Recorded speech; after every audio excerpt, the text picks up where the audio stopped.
Alexander. Alexander? Yeah, Cecily. Hey guys. Cecily. Yeah. I've only put my maiden name in here because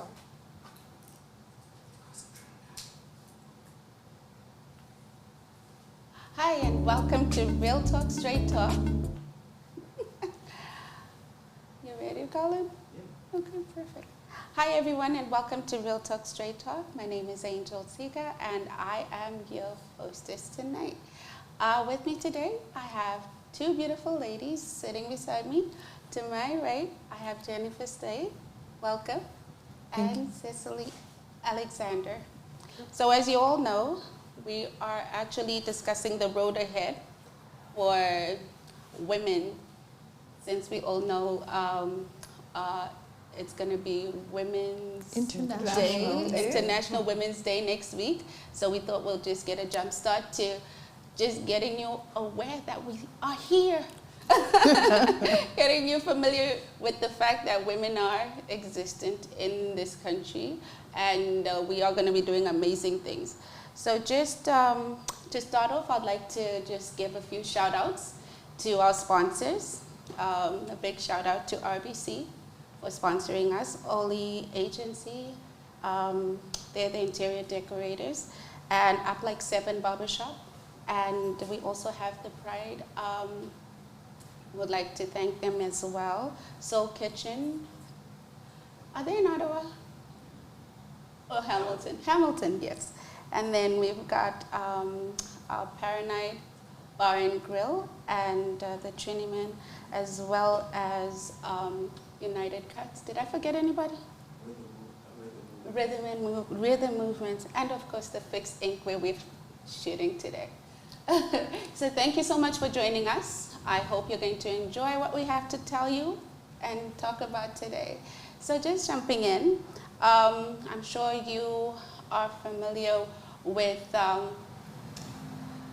women in London doing good things, and I just want to start off by talking about a little bit of what Jennifer is working on, and she's got an all-women lead program that's going to be coming up next. It's coming up next Monday. Monday evening. Awesome. Yes. So I'm just going to pass the torch over to her, and we can hear a little more about that, and she'll also introduce herself. Okay. Well, All Women Lead is a women empowerment program, really. We have a series every year where we have panelists that we talk to, and we talk about various issues that women experience that we don't necessarily always talk about, right? So I know that this coming Monday, we're kicking off International Women's Day with our keynote speaker, Naila Bari, and she worked at Columbia University for a while and now has a podcast called The Inside Job. And then we have some amazing panelists. One from London, Alexandra Kane, yes, and she is really involved with the Black Lives Matter as well as Black London Network, and is an amazing and talented artist. So she's going to be there speaking as well. And we have other panelists with our opening with Fazia. She's a spoken word poet. So it's going to be an amazing evening, an amazing afternoon evening. It starts at 4:30. And is this going to be virtual or? It's virtual, yeah. You know, we started doing in-person in 2019. And then we had our big annual conference March 2020 or 2020. And then the next day the world shut down. So it was like, okay, so we're gonna pivot, and we went online ever since. Yeah. Awesome. And for those watching, could you just introduce a little more about yourself? And about me? We'd like to know who you are and what you represent as a woman in London. Oh boy. Okay. So I'm Jennifer Slade, and am I looking at you? I'm looking over here. Where do you want me to look? Okay. So Jennifer Slade, and I am a social worker. I've been a social worker for 22 years, and I was in child welfare for a very long time, and eventually went into my own practice of psychotherapy. So yeah, so that's primarily what I do. I'm also a professional speaker and an entrepreneur because I'm involved in a number of different things in the community. Awesome. Yeah. Awesome. Mm-hmm. And we are gonna come to you, Mrs. Cecily. And she has a lot of amazing. Well, before the podcast started, we got to learn a little about her. Originally from Trinidad. Yes, I am. And she wrote an amazing book that she is going to tell us more about. And from this point, I'm going to turn the cameras to her and let her introduce herself to you guys. Thank you. My name is Cecily Alexander, and I'm retired. I've been in Canada for over 50 years, so you can do the math. I came up at the tender age of 19 to go to university. And one of my dreams was writing my memoir, and was able to do this over COVID. And as soon as we went into lockdown, I knew what I was going to do. And I sat down, and it's really well researched. I'm an academic by profession, dietitian, and have worked in healthcare all of my life. And I really wanted to share some of those experiences as I've done in my memoir. So it's written through the lens of race, which is really significant because when I read it, and I was using all the terms of microaggressions and consensus bias throughout it, and then George Floyd happened. And then everybody was talking about race.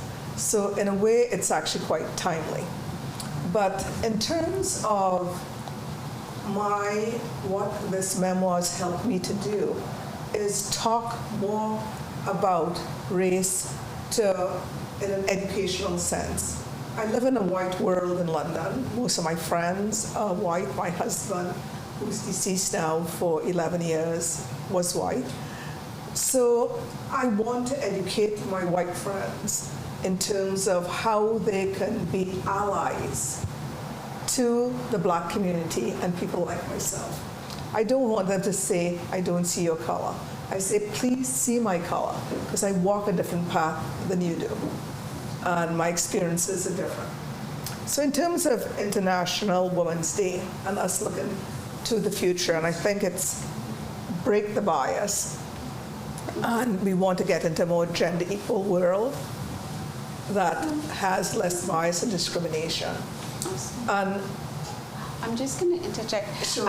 We have another panelist that's going to be coming on. Yeah. Her name is Mystery, and she is going to actually be joining us through Zoom. So I'm going to wait for the tech guys to connect us, and then we will see her. But you could go ahead and continue. Right. So no, all I was saying was I've really thought that one of the ways we cannot move forward as a Black community in our professions without allies. We are 74% white and 3% Black. So we need our white allies. Both are, believe it or not, it's not only other white women, but also Black men in positions of power to move us forward. And my book talks about, I have looked at my experiences, obviously, through my profession as a dietitian. And those, believe it or not, sadly, and I say specifically in my book, as a feminist, it makes me doubly sad that it was white women who I experienced the most microaggressions from. But still really proud of my profession right now, because both my college and my professional body are really embracing EDI. And they've had equity, diversity, and inclusion. And they've had workshops and questionnaires and interviews. And just up to last week, I filled out a questionnaire about EDI and how I thought we can change. So I do have a voice, and I feel very positive about that. Amazing. I love the fact that you brought up the microaggressions. We'll tap into that a little more. I just wanted to find out, is Mystery back on? Okay. Welcome, Mystery, and welcome to the podcast today. How are you doing? Oh, there she is. I think mic is muted or something. Yeah, try to.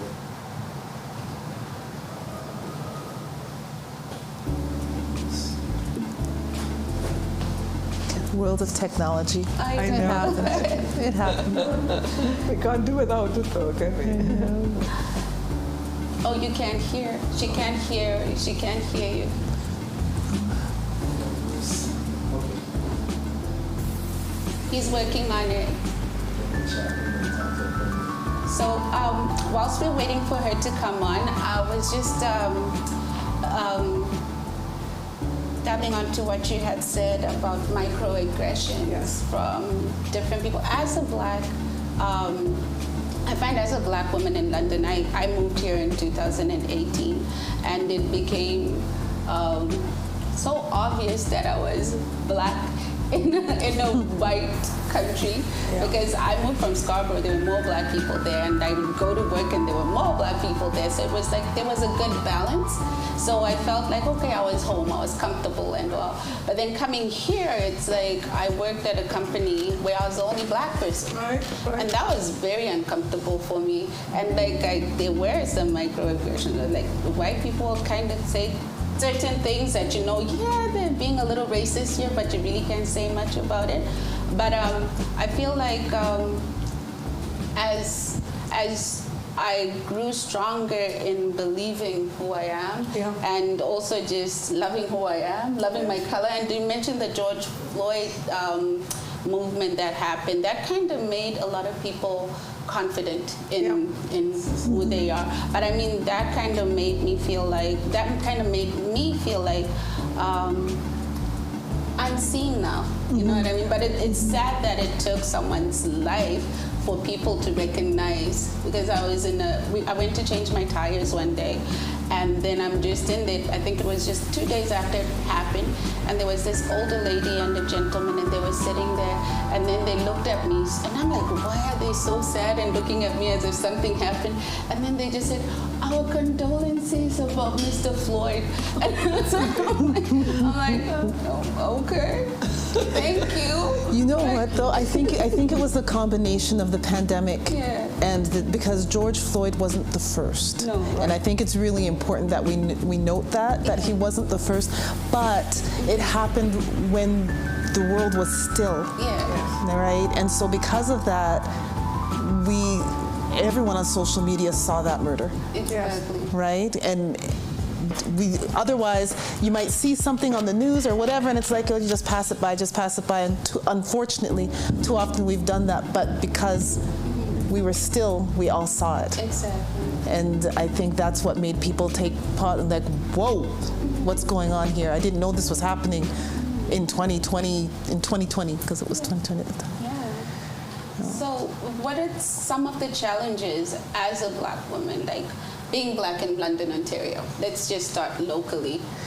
You know what's interesting? Okay, so I grew up in northern Manitoba. Okay. Wow. Right, yeah, northern Manitoba. I was born and raised there, and there's the population at its peak was about 25,000, and out of that there might have been 50 to 75 black people. Wow. So when I moved to London, I was like, Black Mecca, oh my gosh, right? So my perspective is very different than a lot of other people.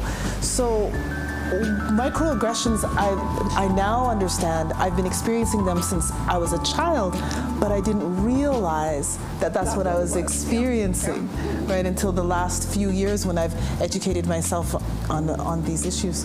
So my experience as a black woman in London, for me, it's been great. It really has. But at the same time, after having children and seeing them go through school and seeing what they experience, then I start asking, is this because of behavior or is this because of his color? Because I have 3 boys, right? And so it's like, because I think a black boy's experience is a little bit different than a black girl's experience. Definitely. And so and I didn't grow up with brothers. I only had a sister, and my father was the only black male really in my life. So it's been an interesting journey as a black mother, Yes. right? But as a black woman, Well, mine are more like Angel, because it was in the, sorry, I'm trying to think, 1986 when I moved to London. And actually, no, what am I saying? My first job was here in 1979. And I lived in Toronto at the time. And I wrote a poem in my memoir. And part of it, I explained that people say, London, you're going to London? It's so conservative. How could you be moving to London? And what I say in my poem is they've given me my first job. So of course I'm going, you know. And one of my other jobs was in a small town, a small city just outside of London. I've disguised all the names of places and everything in my memoir. But anyhow, a small city just outside of London. And I was so surprised on my first day to see that I was the only black professional in that hospital, other than 3 black doctors. Unreal. So that's a little bit of what we have to overcome, because when everybody else there is white, they really don't understand or know much about someone black. One of the first experiences I had that I share, but I think today, I'm not sure how much that has changed today, because I went back for my memoir and said, how many other blacks are there?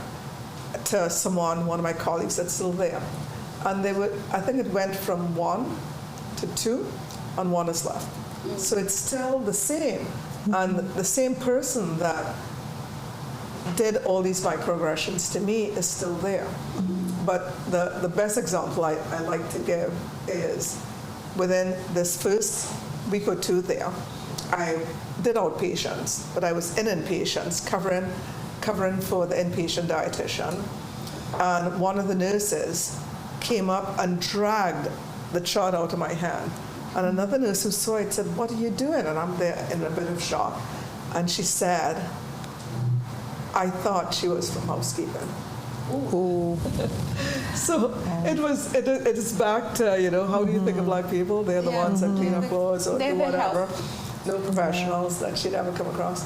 But I think now, when I was going through my problems, I went to HR, and she had no context to be able to assess of what I was going through as something racist. I think if I said that I thought it was race-related, I would have probably been disciplined more or been in a more negative situation than just working through it.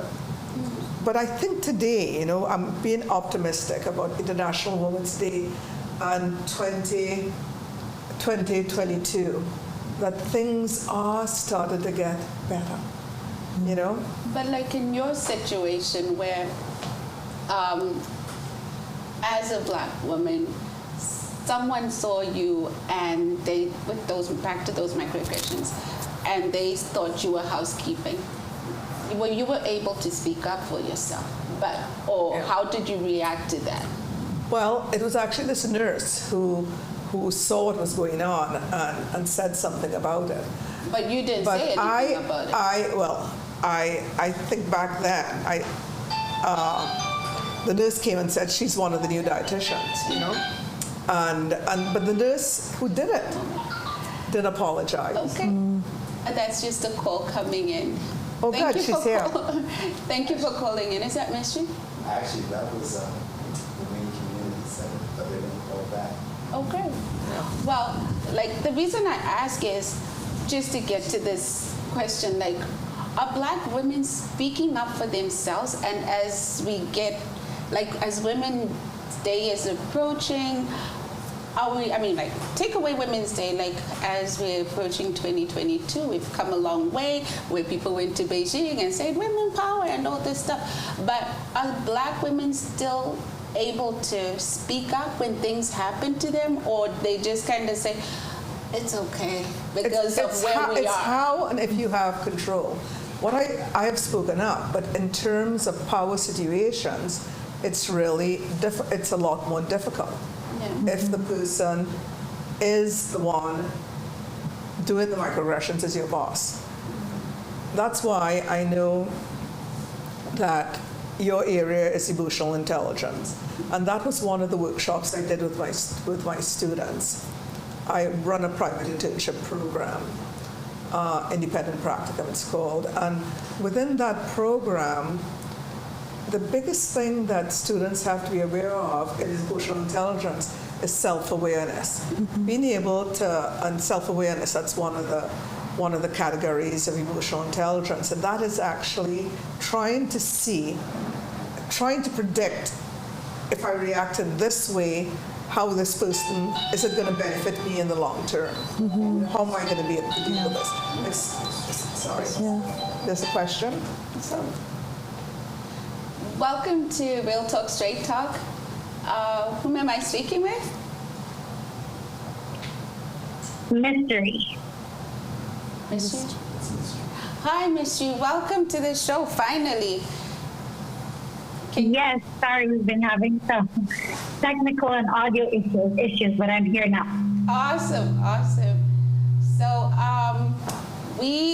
have you been able to hear what we've spoken about so far? No, I wasn't able to hear anything. Yes. I think we lost the audio. Give us just one moment. You know, it's interesting what Cecily was saying. And now it came in my head and left my head. Oh my goodness! It's about to. Oh, with regards to how we respond and speaking up, it really depends. We have to finesse the way we do it, because if you respond in a certain way, you get the title "angry Black woman," right? And it's so unfair, right? The angry Black woman, if you speak up for yourself. So, like everything, we have to do things with greater excellence. We are held to a higher standard. We are very much so, because otherwise when I was growing up, my parents always said to my sister and I that we had to strive to be the best. It wasn't good enough to be like everyone else. Right. You had to strive to be the best if you wanted to even be amongst everybody else. And it's one of the things that I say at the end of my poem. We always know we have to work twice as hard to get half as far. Yeah. Awesome. And Mystery, you can hear us now? Yes, I'm hearing you guys. Are you able to hear me? Yes, we can hear you now. Okay, so we're just talking about Black women in the workspace and microaggressions right now, like how the response. And Jen has mentioned that we have to finesse the way we approach the microaggressions, and we can't just respond because we're going to be called angry Black women. What's your take on that? Yes, I actually agree with what Jen said. We're quick to label us as angry when we react, but they don't normally see what causes us to react. So in the workplace, we have to be very careful of how we carry ourselves, how we fix our hair, what colors we use at work, because it can be seen as loud. It's just fortunate that microaggression continues to happen. As Black women, we always have to work 10 times as harder. That's true. And whilst we have you, could you just introduce yourself and tell us a little more about what you do? Yes, hi everybody. My name is Mystery Furtado. I am the founder of Fight Diabetes and also for MEPs. So Right Diabetes is a local non-for-profit, and we support the London BPOC community living with diabetes. So we provide culturally competent diabetes self-care and Awesome. Thank you so much. And to the young ladies watching out there, there's a lot to reach for. We've got Jen here, we've got Cecily here, and we've got Mystery, all of them doing great things and trying to build their community. And that's something that's encouraging for us all to know that you can reach for the stars. But going on with the topic, I mean, we would like to also talk about, we've got a few topics that we're looking at, and right now it's just breaking these barriers that we have. So I mean, if anyone would like to pitch into that, like breaking the barriers, and breaking the bias, of gosh. I think with more awareness, we may be listened to a bit more by administration. I mean, if you are embracing EDI within your organization, it also is choice too. I did my MBA, and my job was at this, first job was at this small hospital outside of London. And I know that at that point, I thought the biggest thing is to choose, although they choose me, I'm going to choose who I work for, and and I was doing that with the dietitian that hired me. I knew her from before, and I chose, in a way, I thought, fantastic, we are going to be a good match. But you have to almost choose the environment too. If I knew as much as I knew today, I would not have taken that job, because I was setting myself up for some of what I did run into. So I think in terms of choices, we want, I'm using the word allies again, but we want to find an environment that is safe for us and good for us, that we could succeed and probably have the possibilities of mentorship and moving forward. So that would be my advice to whoever is job hunting. I know there are just so many jobs, and you're being offered a job, but why not take it? But I think we have to be a bit careful of not putting ourselves in situations that could be to our detriment. Detrimental. Is what I'm saying. And I find most of the times we put ourselves in certain situations because we want a certain level of recognition, but then it's like it's to our detriment.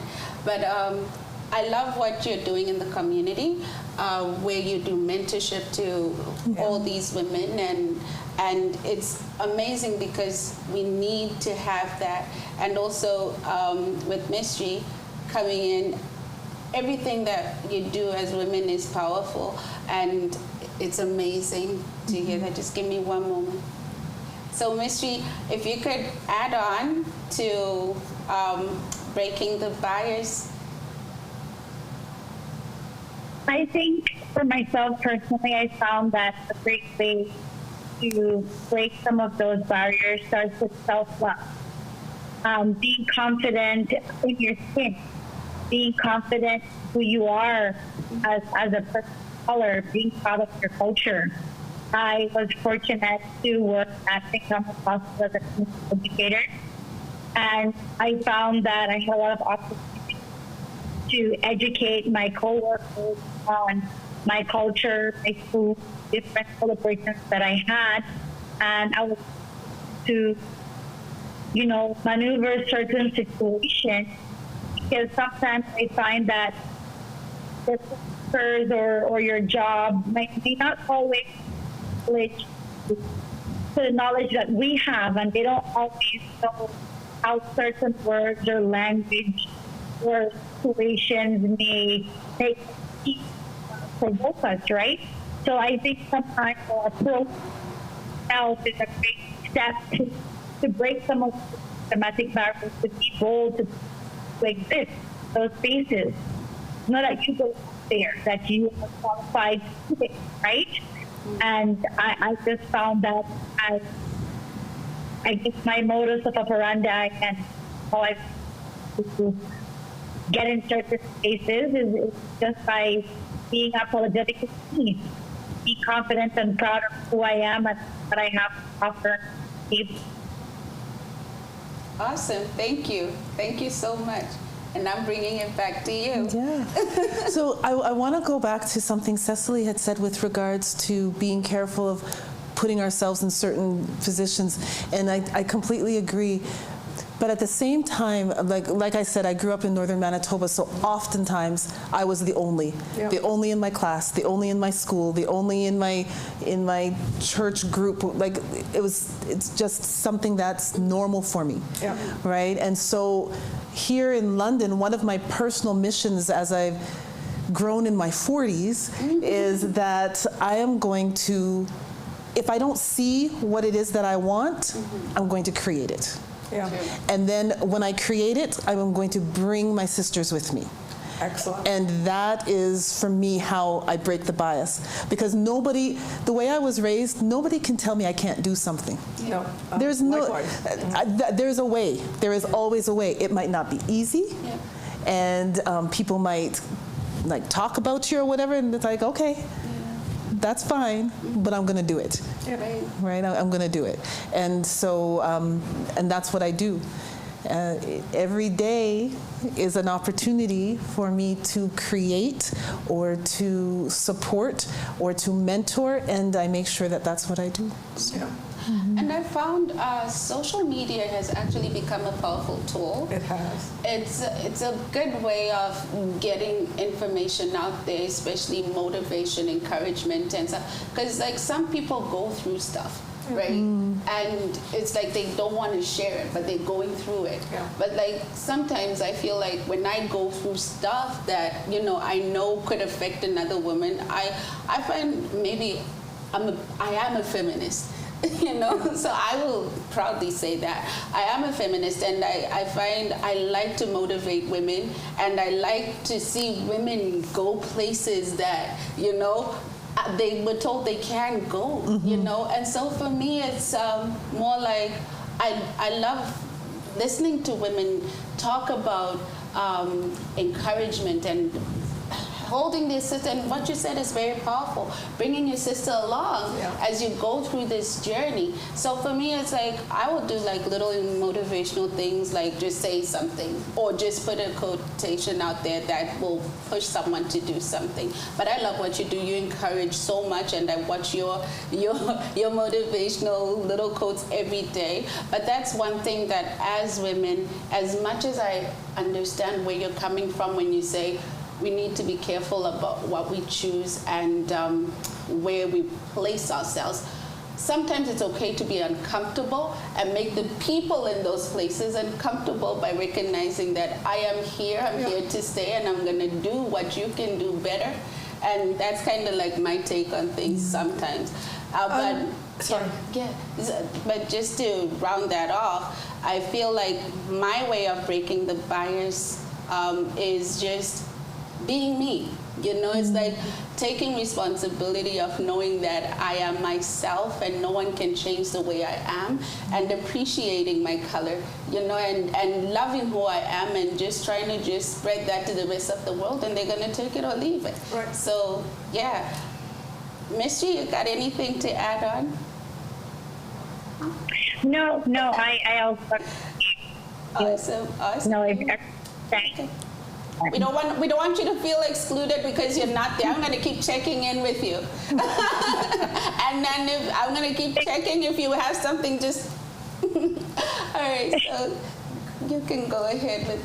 Yeah, no, I absolutely agree with you. And I think as Black women, we are always conscious that we have to set an example.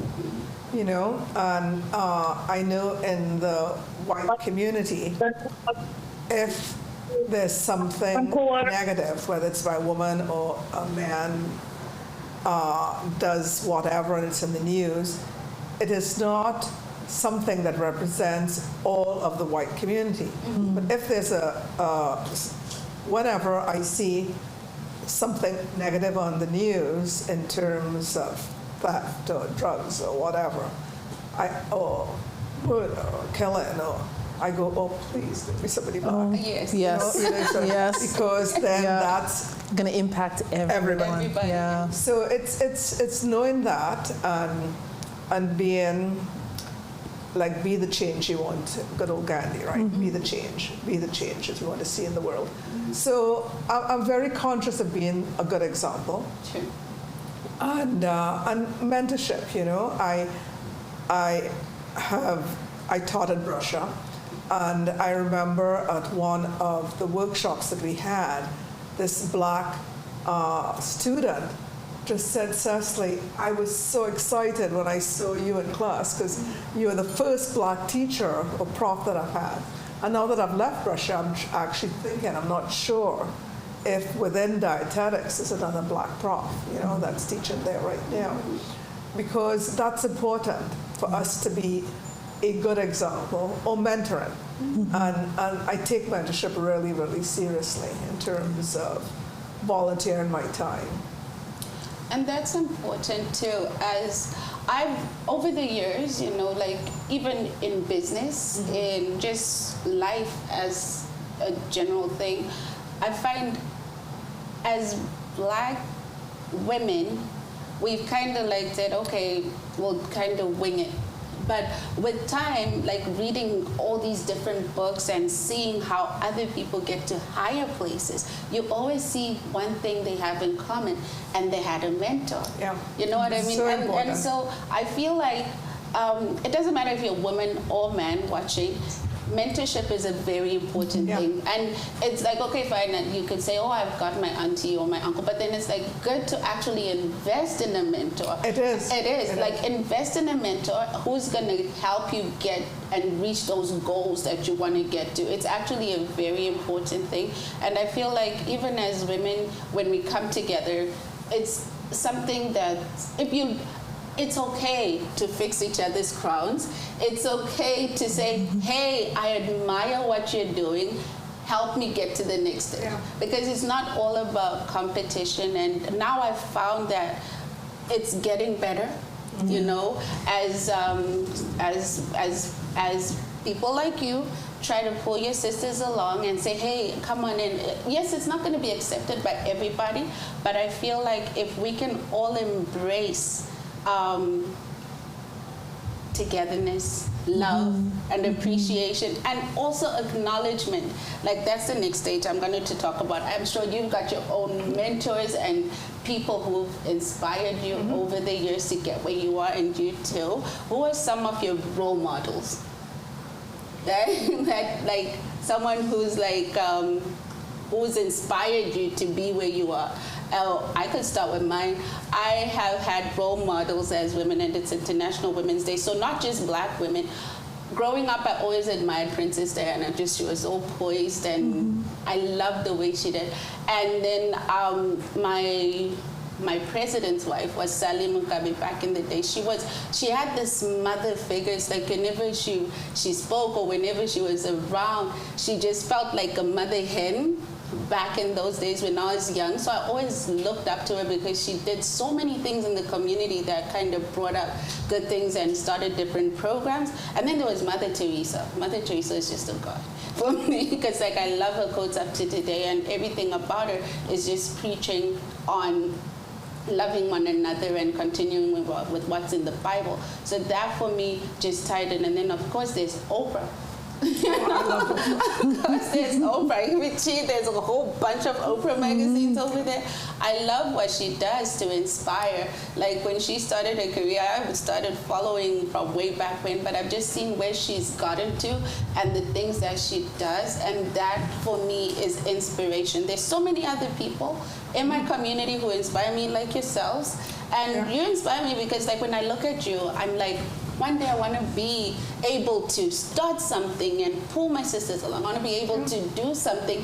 And I have 3 boys, and just to resonate to what you said, it's harder watching the boys come up but you've got to be a stronger woman to be able to teach them to be better men.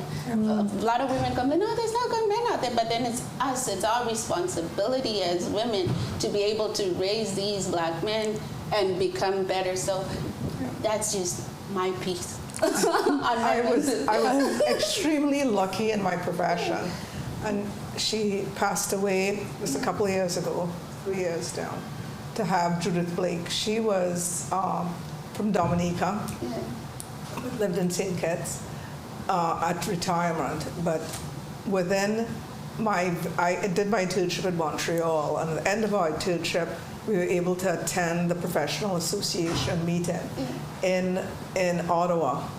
And then I looked up, and one of the organizers was Judith Blake, the first black dietitian that I had met.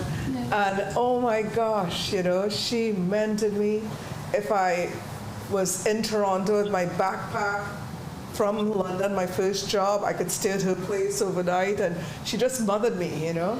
And I loved her dearly. And she was the one, because within a fairly white conservative profession, we had difficulty in getting into internships. Yes. And she would have, at her place in Toronto on a Sunday, I would drive in, and we would help other not interns, but students with their resumes, and she got the group of blacks together.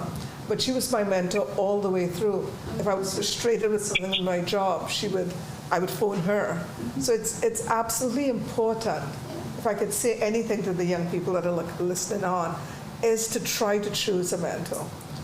My other mentor is a white psychologist who I actually, when I lost my job at University Hospital in London through downsizing, I went back to do my MBA.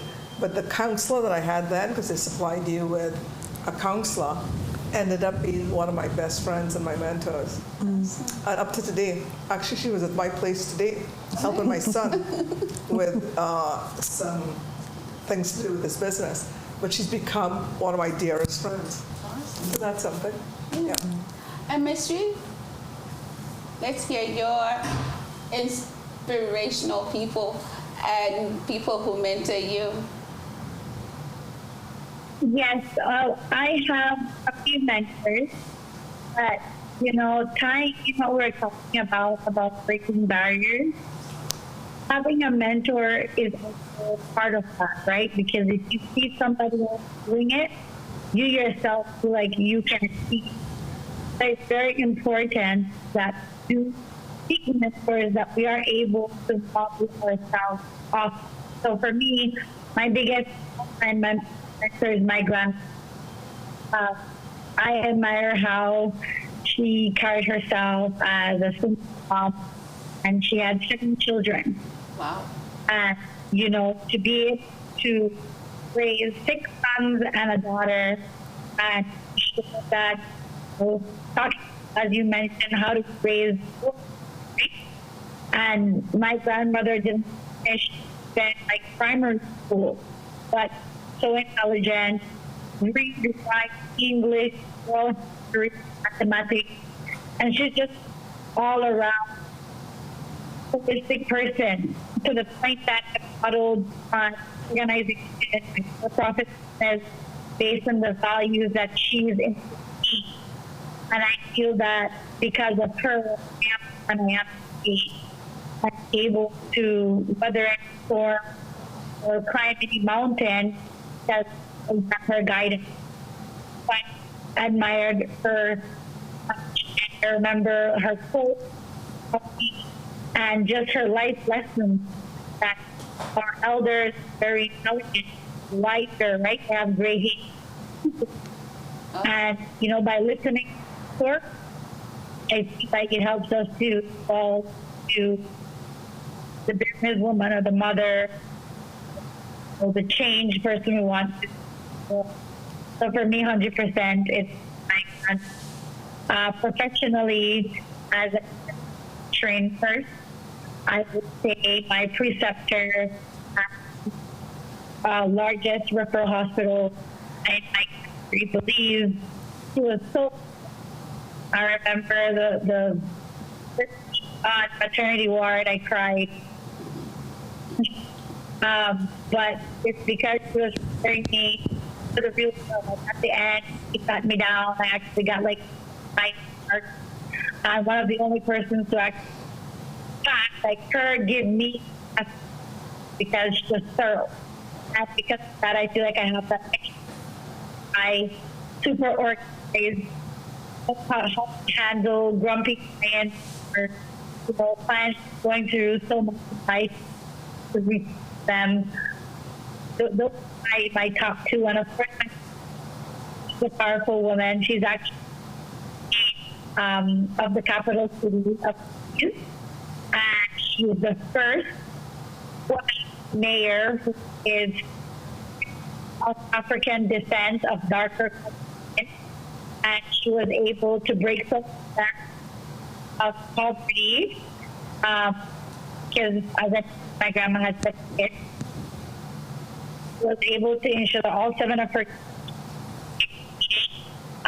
so my uncle holds a master's degree or a doctorate, selling food off the street to be eat and having to, work engaged to provide for her younger brothers. I'm the first female mayor, which is African descent, and I'm so proud of her. So I've had very top men in my life, who I am today, and I'm grateful. They went before me. They've been able to guide me. Awesome. Thank you. Thank you so much for that. Wow. Some powerful people there. Grandmas are always amazing people. Like grandmas, but you have your own this. Yes. Well, for me, break the bias means break the stereotypes. Definitely. And there's this stereotype that group of women can't get along, right? There's backbiting, there's catfighting, there's this, that, and the other. And so for me, when I look at mentors, I have always gravitated to people who are extremely poised and extremely just breaking those stereotypes of what people would think a black woman should be. So, on a personal level, my mother and my grandmother, both of them have shown me that to be a black woman means that you automatically are strong and you have a mission in life. My grandmother in the 50s started her own business in England and was able to send my father through school. My father actually went to Oxford, and that was in the 60s. Wow. Right? And so it's amazing. he was the first in his family to go to school. So when I hear about the sacrifices that she made to make that happen so that I could live the life that I'm living now, amazing. Yeah. Phenomenal. And then my mother just constantly encouraging my sister and I. Like, I wouldn't say my sister and I are overly confident, but we're pretty confident women, right? We know who we are, we know what we have to offer, and we don't apologize for that, right? And I have to attribute my mother for that. In terms of famous people, I look at women like Cicely Tyson and Diane Carroll and Whitney Houston when she was younger. They just exuded this beauty and this poise, and I always tried to be like them in that way, in the way I present myself. So that's amazing. And I dedicate my memoir to my mother. She's one of the strongest people that I hear. Oh my God. And when I related that little incident, was first happened to me in Edmonton. And what I say is I heard my mother's voice behind me saying, "Don't give up." And I didn't, because she knew that I could overcome. Yeah, and even on that point, my mom is late, but my mom was so powerful in her own way. She, I get most of my power from her, and that's where I can do whatever I put my mind to. Because my mom was, she actually left school when she was 11. to go join the army. Wow. And when she went there, she got to the point where she was training people in the army, men and women included, and they had to look up to her. And then when she came back from the war, she still had a powerful status, and she was now the one who signed the big checks for people. Like when there was a war somewhere and people were deployed, they should put on her gear. She looked amazing in her combat gear, and I'm just looking like, one day I want to be like you. So it's like there. I mean, like she just gave me these. I always thought like I became a tomboy. I'm like, oh, but it's like she gave me the strength to realize that there's nothing you can not do in life. Like you can be anywhere and still thrive. It doesn't matter if you're a woman. It doesn't matter if you're small. You can be on top of it. It doesn't matter your age. But so to all the young ladies out there and anyone who still needs a boost of confidence in their older ages, you're unstoppable. It's so true. You are. You know, if you give yourself an excuse, then you'll have an excuse to not do something. If you don't give yourself an excuse, then, you know, and I just want to say another thing with regards to women. Because we are held at a higher standard in order to move forward, there's this fear to fail. But there's so much learning in failure. That's it. I don't like to fail. Don't get me wrong. Like, I'm not going to say, oh, yes, I thrive to fail. No. But I hate that feeling. But when I do not succeed at something, that's where I learn the most lessons. Yeah. That's true. Right. Absolutely. That's so true. That's I feel universal. And just to round off, I've been told we have 10 minutes, almost 5 minutes ago. So just a little something. As I mentioned, she has a book that she wrote. If you would like to buy it, where can we find this beautiful book? And what is the title? And it's Immigration, Race, and Survival from Trinidad to Canada, Living in Parallel Worlds. Awesome. And I guess you can get my email, and I will, if you're in London, I can deliver a book to you. Awesome. But if not, it's on sale at Amazon, or you can also get it through Chapters online. Awesome. So, So perfect. Be looking out for the book. And also, there's a lot that we want to talk about, but it's a good thing. It's a 2-part series. So we are going to kind of round off everything here. And Miss Reed, if you have anything to add on, like everyone is going to give advice. Today, we're all little advisors here. We're going to give advice to that one girl who's thinking, I don't believe in myself. I have nothing, and I don't know what I'm going to amount to. And she's just finished high school, and she's ready to face the world as a woman. What are you going to say to that young lady, Miss G? That it's okay if you had a strong self-confidence. I think leading up to what Jen said about failure is something that's on my heart that I want to tell women. Like, anytime you feel like we have to be strong everything, but it's okay if we're not. And the thing is to just not stay there. Understand that tomorrow is a day, and tomorrow we can okay to not be strong every day, because I put pressure on us. We have, just so many times, from our parents and our grandparents, we're not allowed to be average. Yeah, great. So that is just my piece of advice. Awesome. As a mom, it's okay if we're not strong every day. Awesome. Ta-da.